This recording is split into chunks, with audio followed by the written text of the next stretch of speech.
So the FDA is it has that burden of also having to police and making sure that the products are safe and effective. And so we take that burden very seriously, and we will keep developing new products as long as I have energy until I'm 100 years old.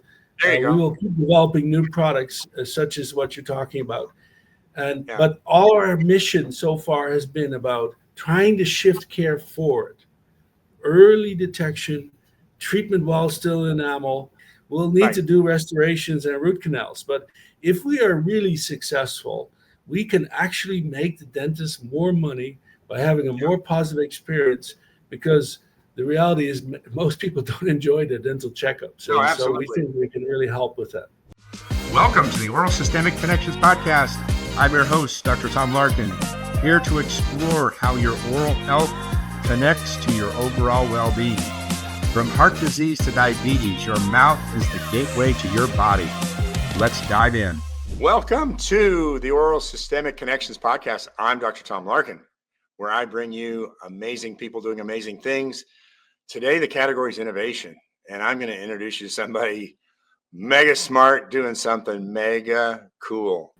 So without further ado, I'm going to introduce you to Dr. Stephen Bloembergen, PhD, Chairman and CEO of Greenmark Biomedical, Inc.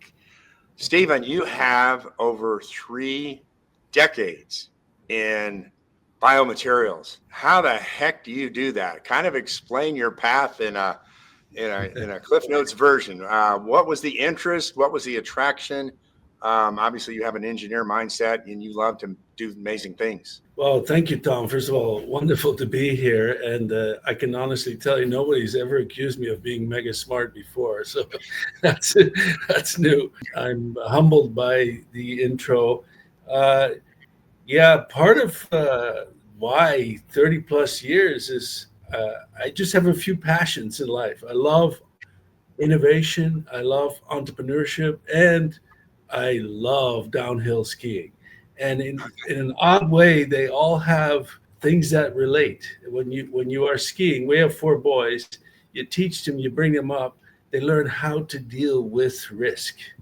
And entrepreneurship is high risk. And so the picture behind me was a gift from my last company I started right here in Michigan. When I left to start Greenmark in 2016, that sort of symbolizes the high risk you take as a skier or as an entrepreneur. It's all about making really good decisions quickly. And in the end, when you are taking a new material that is truly disruptive, it takes a lot of things to come together. You need to have a multidisciplinary team. You need to have patents. You need to develop a process. You need to do all dot the I's, cross the T's. You need to attract investment because it's very expensive. And so over the years, I've been doing this. This is my 3rd venture. And the last one was a cat with 9 lives. Went through 9/11. We lived on fumes, and ultimately Cargill invested in us, and that allowed us to ultimately take that company public. So we've been really blessed with great support, and now I'm trying to repeat that with Greenmark, and I quite frankly forgot how much work that was. Yeah, well, timing is everything, and I'm gonna show you in a minute how in the past 90 days there have been some things line up in the preventive space that are, I think they're a once in a lifetime opportunity. So the first thing I want to do is I want to give my audience a little bit of a history lesson. So this is Paul Keyes, and Paul was an important person in my life. He came into my life in 1989, but before that, in 1960, he did a lot of the original work in dental caries. And this is 1960. This is called the Keyes Triad, and he was the first person that talked about the interaction between carbohydrates and acid and tooth structure. A couple of the other things, in 1962, he invented and patented vinyl tray applicators, which became fluoride trays. He formulated a sodium fluoride, it was called Carie Gel, that I used early in practice. And transmissibility, that was all his work, infectious spread of dental caries. And this early work that Paul did was not controversial. It was well accepted and applauded. It was when Paul shifted to periodontal disease, it was kind of the secondary thing, that he became controversial. So the microscope that he taught, that he brought to dentistry, that I now teach, all of that stuff became kind of red hot because he was kind of encroaching on the periodontal surgeons, because he said, we don't need surgery, it's an infection and we can heal it. So I stayed in contact with Paul. This is a book that I wrote about a decade ago. It's called I'm Free. It was a consumer book, No Cavities, No Gum Disease. And this is the time that I'm kind of formulating my program. And if you can see right down here, that's Paul's autograph. He was probably about 95 when he autographed that. And he looked at all my materials before I launched my proactive oral wellness course. I wanted him to review it. And Paul lived to be 100. The last email that I got from him, he was probably 98 or 99, and it was one line. It said, it's hard to get others to accept new ideas. And I said, if that's what a century on this earth taught you, Godspeed, Paul. So, he was a really, really important person. So what I want to do is I want to bring us to today. So I've got some slides out of one of the webinars that you did. And I want to talk about this, good grief, this massive need. And we're talking about dental caries specifically now. So make a few comments about this slide in particular. Yeah, and maybe I would just add to your intro there is that often when entrepreneurs talk about their technology, they talk about it's revolutionary, but the truth is most inventions are better mousetraps, technology extensions. Right. All I've ever done is introduce disruptive technologies, which is actually much more difficult because it does require major change, change in approach, change in mindset. And so it requires teaching on all levels to early adopters, followers, and laggards over time.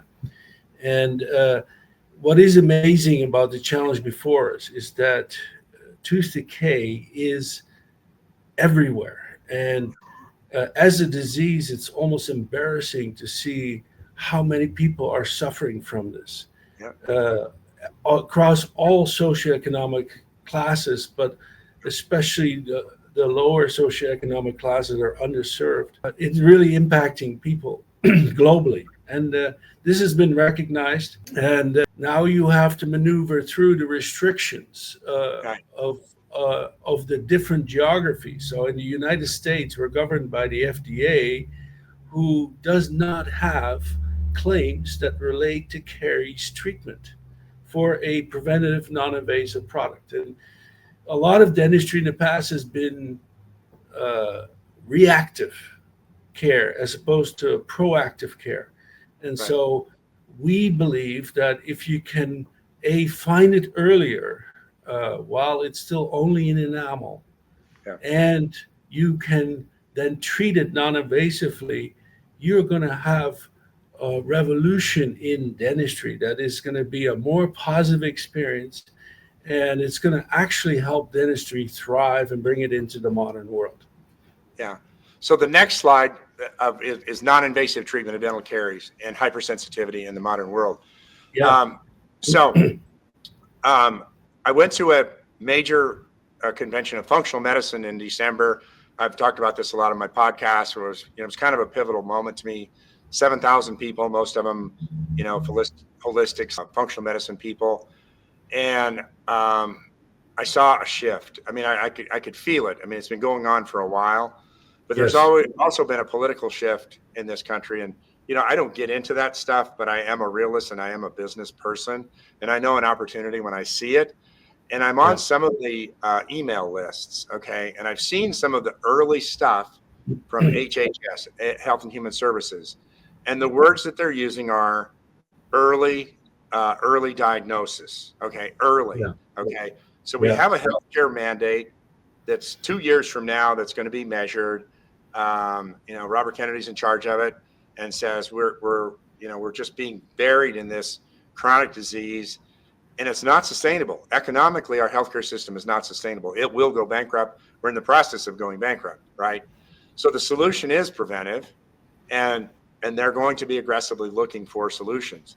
So this concept of early diagnosis is absolutely critical, and that's why I was so enamored the minute that I met you, is because you're fitting like a glove. We talk about timing. You're fitting into the mandate, and I'm going to kind of show the audience.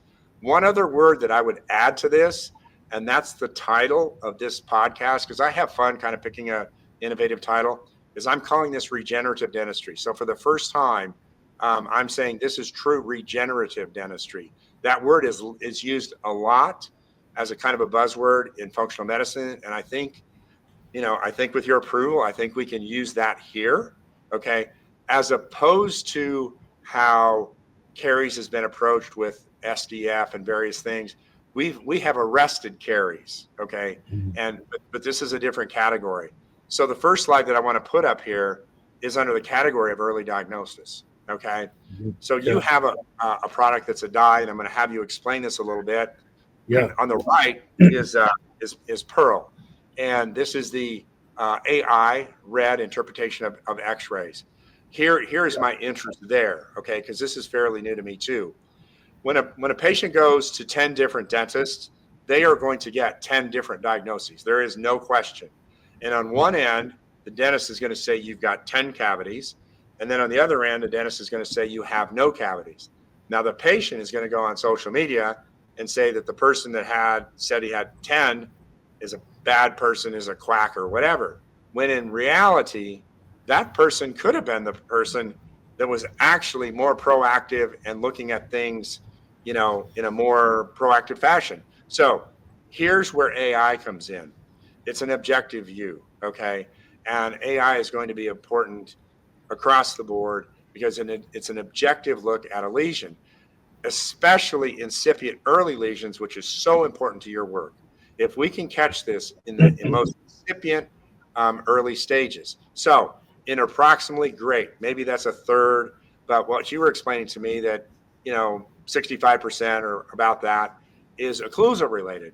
So you come up with an approach, which is a caries detection rinse. Okay. So under the category, before we talk about restorative, let's talk about early detection. Yeah, great. I think we can't blame the dentist if they don't have the tools. And it was early on, a key part to innovation is a multidisciplinary team, and it's all about people. And so one person in particular, a cariologist from the University of Michigan, came to us and wanted to find out ways that we can find caries earlier, way before you see it on an X-ray.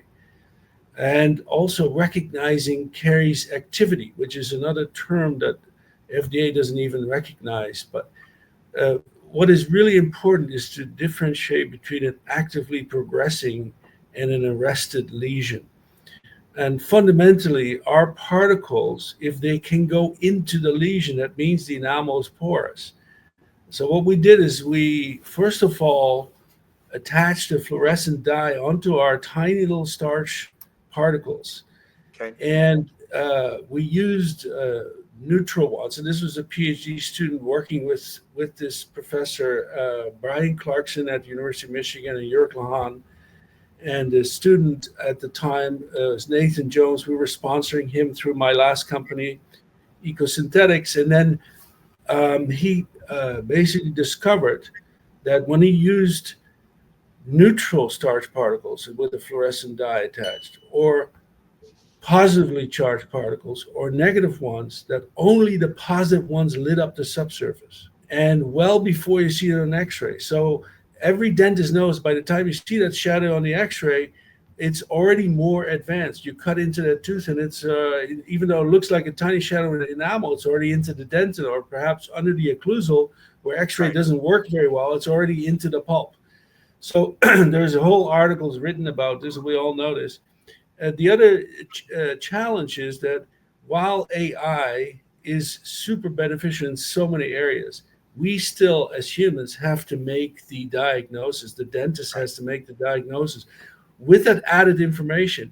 recognizing that X-ray, even if it's AI assisted, cannot differentiate whether that particular lesion you're seeing has now been arrested or has continued to progress or will continue to progress.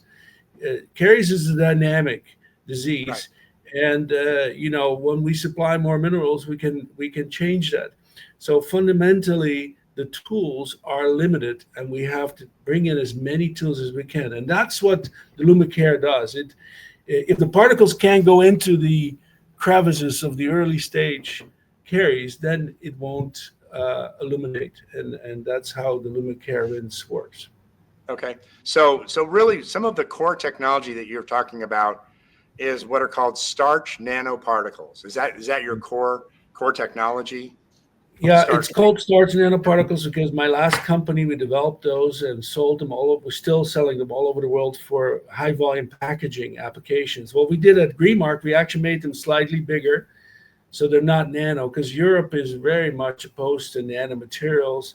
And we found that in the range of 100 to 400 nanometers, our particles are very effective at both detecting early caries and also treating it non-invasively by incorporating the mineral components inside those particles. So one of the things you were just talking about with this researcher that helped you was the first time that you mentioned polarity, positive and negative charges.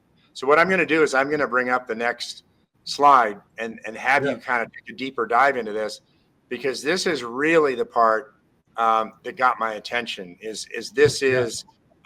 So for my audience in general, desensitizing fluoride, kind of talk about how this is a surface thing and the technology that you've discovered because of a change in polarity that you can drive these particles into, and we can talk about and Benson. Okay. Yeah. So Tom, the diagram here is illustrating the boxes you're seeing there in the main diagram is illustrating an early stage caries lesion that's only into enamel. And we've done this under polarized light and seen images of this. What you always have at the surface is this surface bridge. So as the enamel erodes, it becomes more porous, and it keeps replenishing that surface bridge as calcium and phosphate desorb. So calcium and phosphate are the main components of enamel, called hydroxyapatite. Right. And it's a unique form of calcium phosphate. And what you're seeing illustrated in this diagram is that fluoride is actually negatively charged, as is phosphate.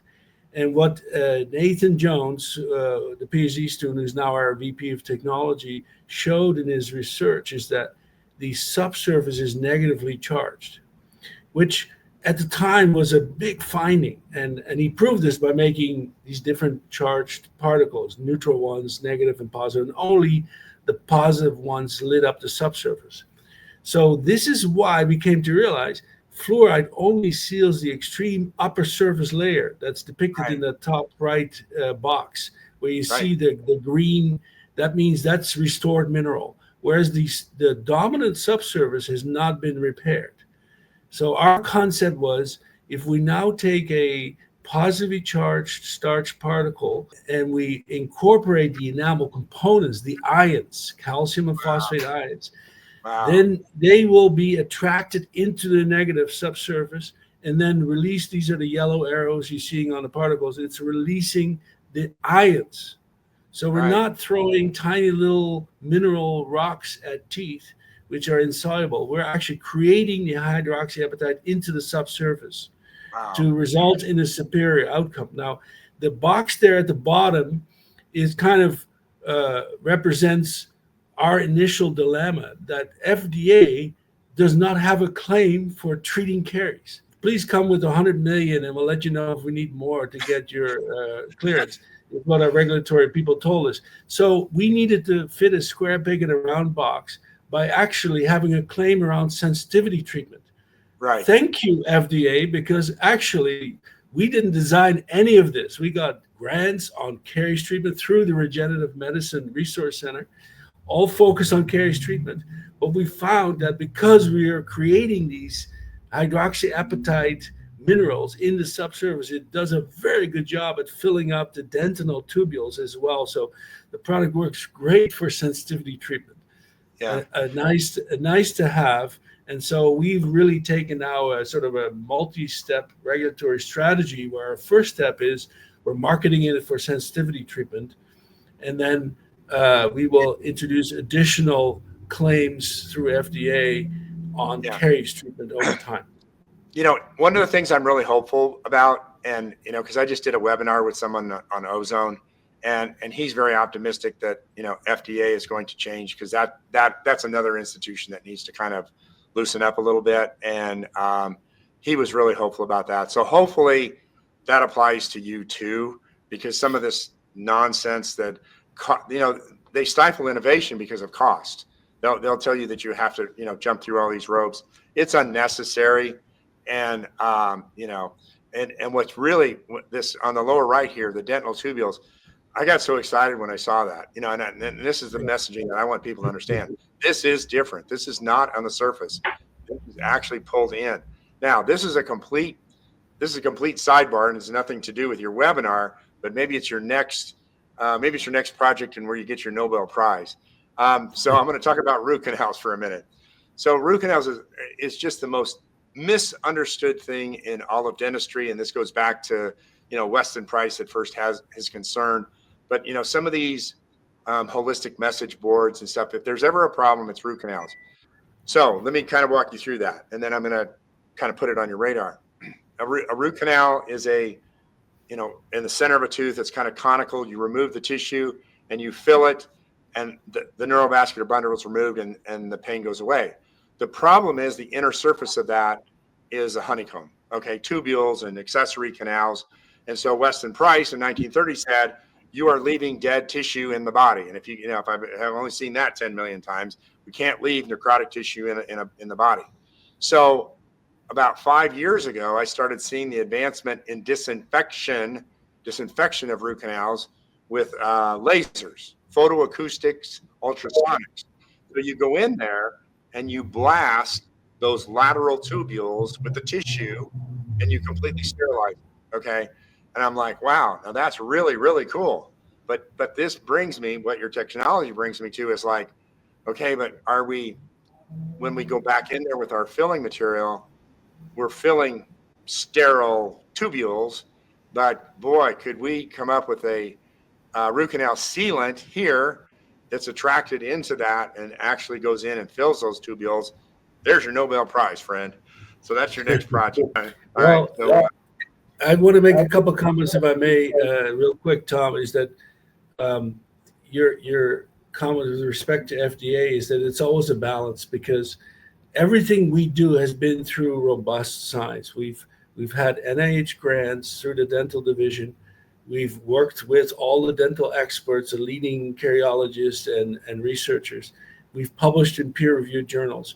But the truth is, there are a lot of people who apply for claims that they don't deserve. So the FDA is it has that burden of also having to police and making sure that the products are safe and effective. And so we take that burden very seriously. We do everything through peer-reviewed journals. We patented our technology, and we will keep developing new products as long as I have energy until I'm 100 years old.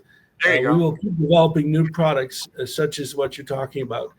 But all our mission so far has been about trying to shift care forward. Early detection, treatment while still enamel, and really trying to, and because caries is a lifestyle disease, just like the diabetes, that means the disease will probably never go away. We'll need to do restorations and root canals. But if we are really successful, we can actually make the dentist more money by having a more positive experience, because the reality is most people don't enjoy the dental checkups. So we think we can really help with that. No, the patients are clamoring. They're clamoring for this. Okay, they're clamoring for people that have had my training in early diagnosis or whatever. They're looking for this type of dentistry. That reactive model will always be there. There's a lot of money in it. There's not as much money. But one of my hopes is that if we do have a change in political climate, that the funding model of how we are rewarded in medicine and dentistry changes. We need to be rewarded. Okay.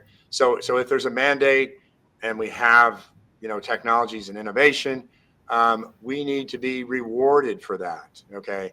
Yeah, I don't want to get off too much of a sidebar, but I have my thoughts on that. Okay. So let's go to, I've got one of your slide on results, and really Yes.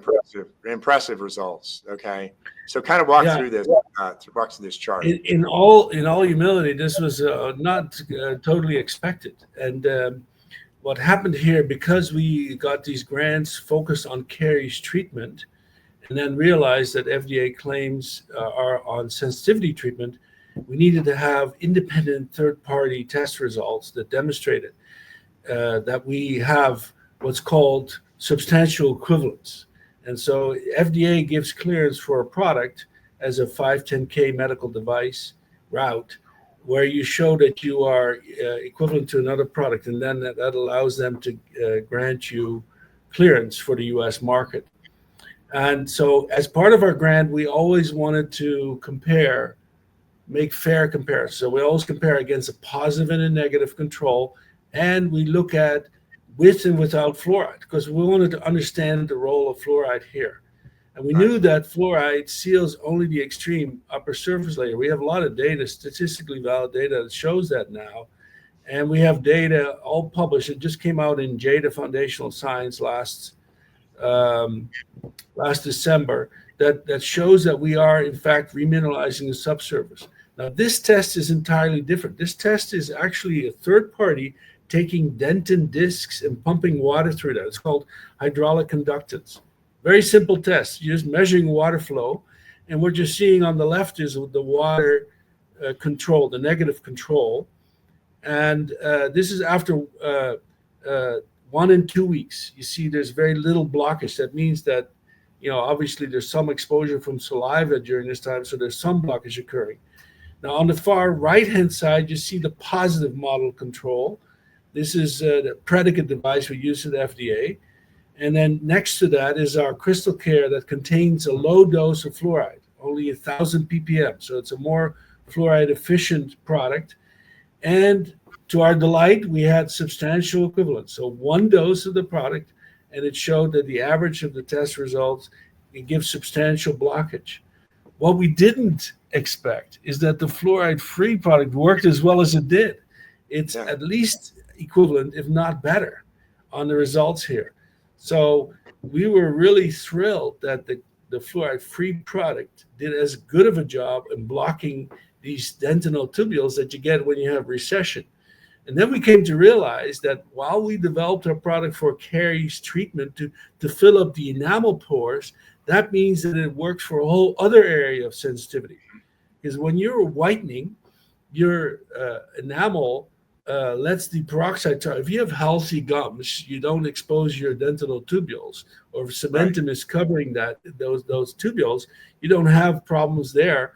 But the peroxide that's in the whitening treatment will go through the pores in enamel. So if you have white spots or early caries, you're going to have those awful zinging sensations. And so what we realize is that our product works really well for whitening. So you take it a few days in advance and you don't get those zinging sensations. Other areas, like I have a really good hygienist right here in town. She has been cleaning my teeth twice a year for a long time. And boy, she does such a thorough job. And I have a recession. I'm no spring chicken anymore. So it is sometimes very uncomfortable. But I know I have to get it done. I need clean teeth and I need to get rid of the plaque.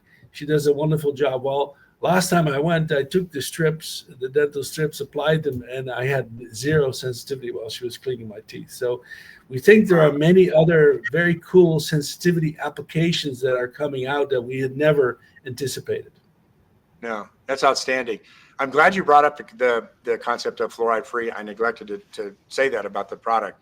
So once again, it is what it is. It's what, I saw last week. I think Utah was one of the first states to ban it. That's going to be a rolling challenge from state to state. That's probably, and like I said, when you're a dentist, as long as I am, that's pretty hard because we're pretty much indoctrinated from the first day of dental school. When you get indoctrinated that heavily, it's pretty hard to push back on that or abandon it, right?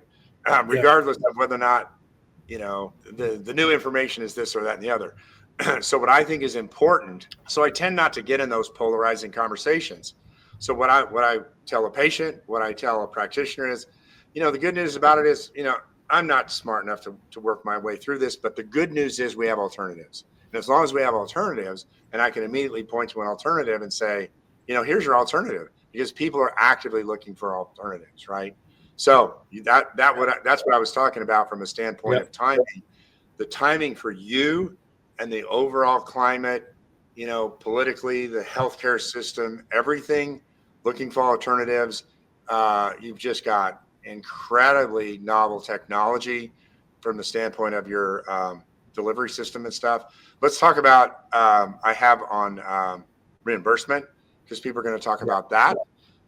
Reimbursement for, And, I think it's wise what you said, like we're agnostic on the fluoride issue. Over time, it'll get proven out. And in medicine, we do double randomized controlled clinical trials that are blinded.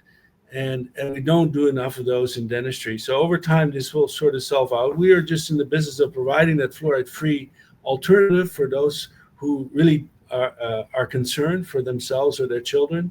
And also, we have more fluoride-efficient product for those people who still would like to use fluoride.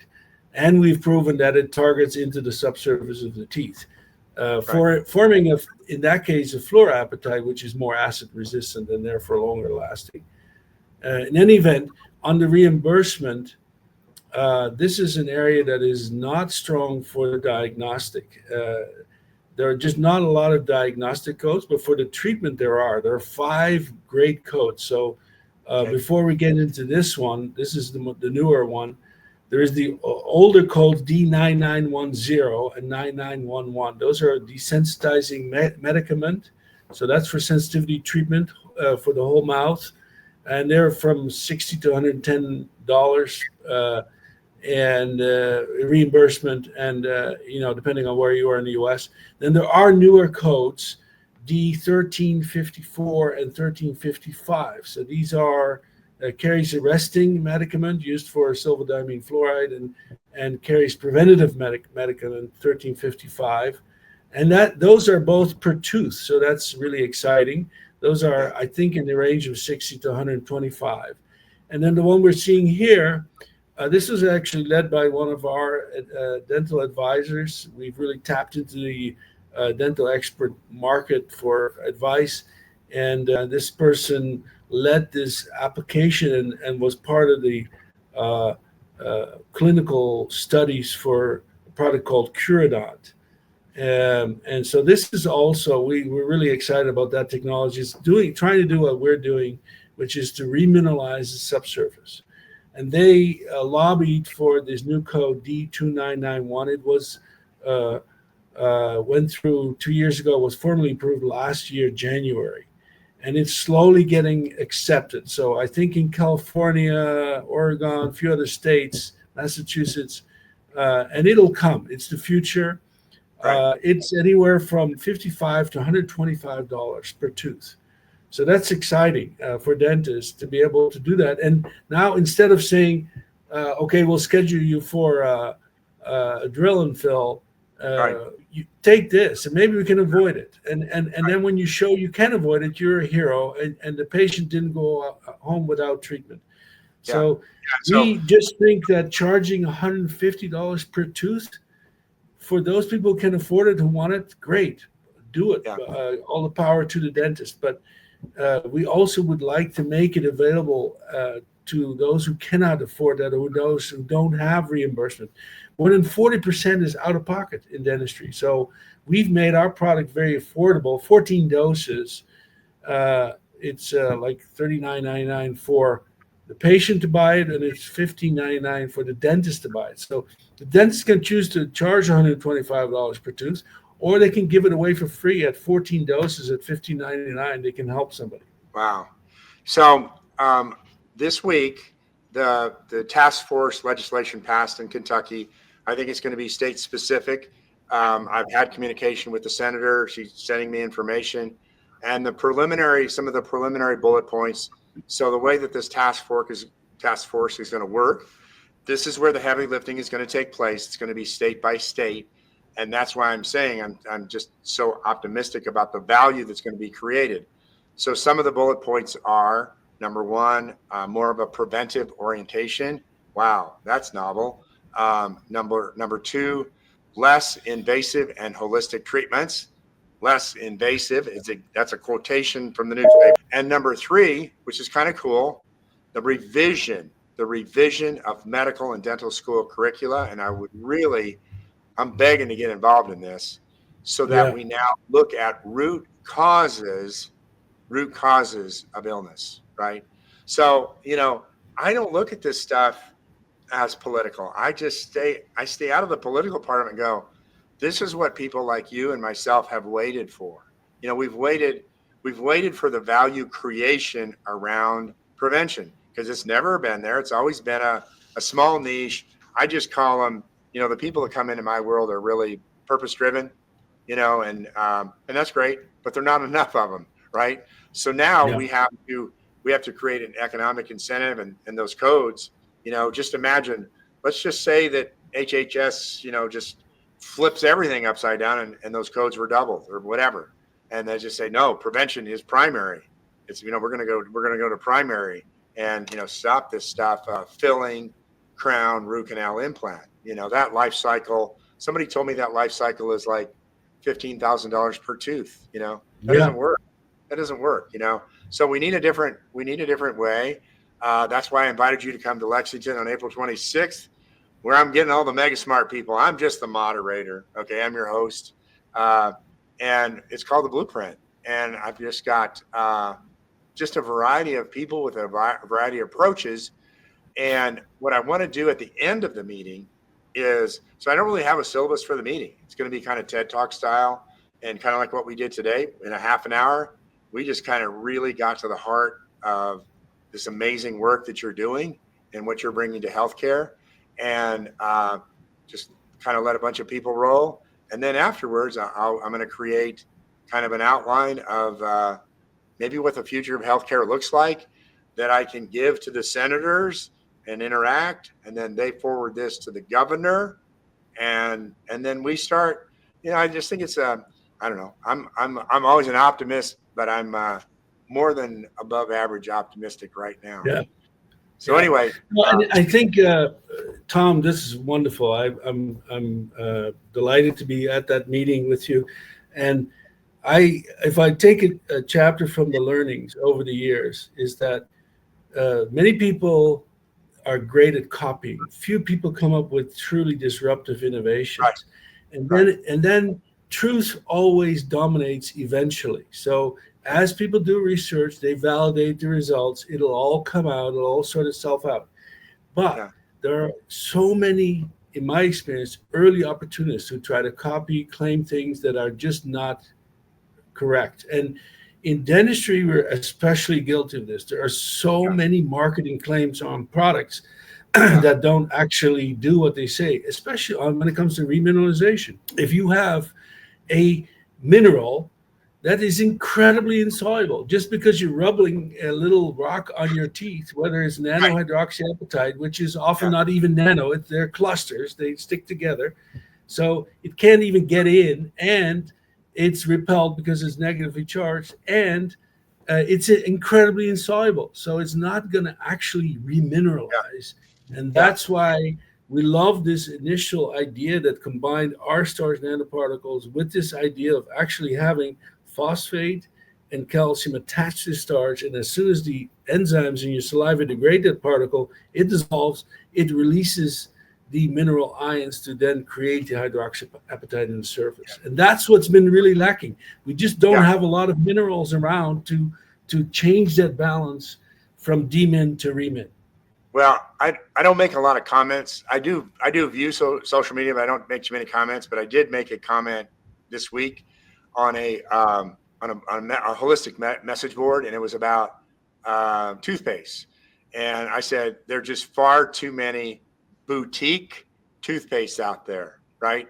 And I got a lot of positive response on that, because all you have to do to launch a toothpaste today is put no fluoride hydroxyapatite and have some marketing dollars, and you got a winner. And that's wrong. And that's exactly what you just explained right there.